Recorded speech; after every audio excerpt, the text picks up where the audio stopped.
And I saw a beast rising out of the sea, with 10 horns and 7 heads, with 10 diadems on its horns, blasphemous names on its heads. And the beast that I saw was like a leopard, its feet were like a bear's, and its mouth was like a lion's mouth.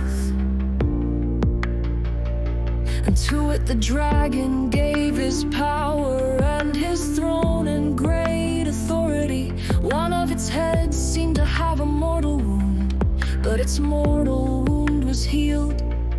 And the whole earth marveled as they followed the beast. And they worshiped the dragon, for he had given his authority to the beast. And they worshiped the beast, saying, "Who is like the beast, and who can fight against it?" And the beast was given a mouth uttering haughty and blasphemous words, and it was allowed to exercise authority for 42 months. It opened its mouth to utter blasphemies against God, blaspheming his name and his dwelling, that is, those who dwell in heaven.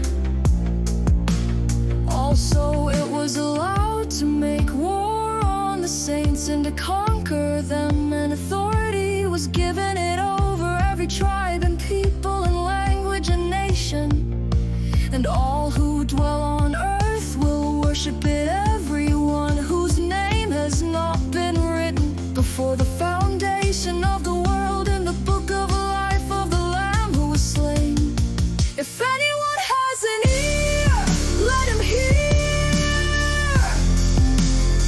If anyone is to be taken captive, to captivity he goes.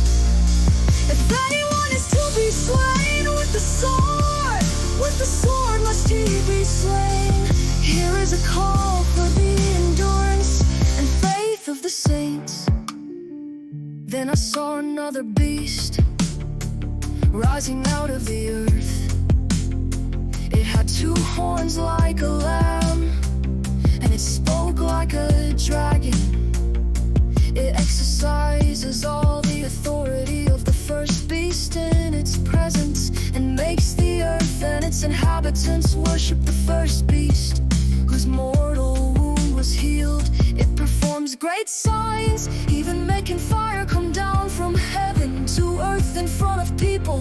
And by the signs that it is allowed to work in the presence of the beast, it deceives those who dwell on earth, telling them to make an image for the beast that was wounded by the sword and yet lived. And it was allowed to give breath to the image of the beast, so that the image of the beast might even speak and might cause those who would not worship the image of the beast to be slain. Also it causes all, both small and great, both rich and poor, both free and slave, to be marked on the right hand or the forehead, so that no one can buy or sell unless he has the mark, that is, the name of the beast or the number of its name.